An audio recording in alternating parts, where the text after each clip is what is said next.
దగ్గర కూడా డ్యూటీ అన్నది నిజంగా కత్తి మీద సామే ట్రాఫిక్ పోలీసులకైతే.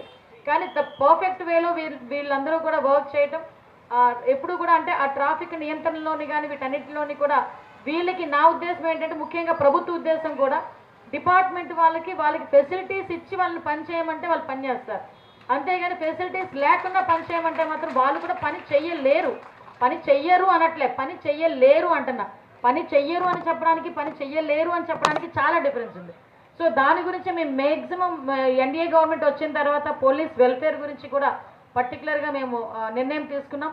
దీని మీదనే ఈరోజు సిఎస్ఆర్ నుంచి కానీ గవర్నమెంట్ నుంచి కానీ యాక్టివిటీస్ చేసి ముందుకెళ్తున్నాం. మీ అందరికీ తెలిసి ఈరోజు ఇన్విజిబుల్ పోలీసింగ్ మీద చాలా ఎక్కువగా మనకి జరుగుతున్నాయి. ఈరోజు సీసీ కెమెరాస్ వర్క్ చేయడం కానీ మొన్న మీరందరికీ కూడా స్పెషల్ థ్యాంక్స్. ఈ వేదికగా తర్వాత పెద్ద వేదిక నాకు దొరకల, వైజాగ్ వస్తున్నాను వెళ్ళిపోతున్నాను. కానీ యోగాంధ్ర తర్వాత ఈరోజు సిపి గారిని కూడా ఈరోజే కలవటం. ఇందాక మేడం అంటున్నారు, మేడం యోగాంధ్ర తర్వాత ఇదే కలవటం అనుకుంటా మేడం అని. యోగాంధ్ర అయిన వెంటనే ఎవరికి వాళ్ళు ఎవరి పనులు వాళ్ళు వెళ్ళిపోయాం. కానీ hats off to Vizag police, especially hats off to Andhra police, especially Vizag police.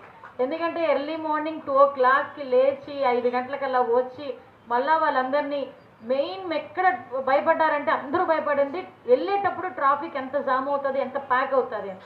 But ఎక్కడ కూడా ఒక చిన్న ఇన్సిడెంట్ కూడా లేకుండా, ఎక్కడ ఒక చిన్న మైనర్ ఇన్సిడెంట్ కూడా లేకుండా ఇమీడియట్గా నాకు తెలిసి 1 or 2 hours మొత్తం క్లియర్ చేసేసే పరిస్థితి కనిపించింది ఆ రోజు.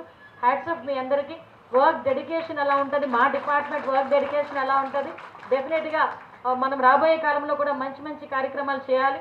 ముఖ్యంగా ఈ సీసీ కెమెరాస్ విషయంలో కూడా నేను ఒకసారి మన సిపి గారితో కూడా మాట్లాడి సీసీ కెమెరాస్ విషయంలో కూడా ఒక కొలిక్కి తీసుకొస్తాం.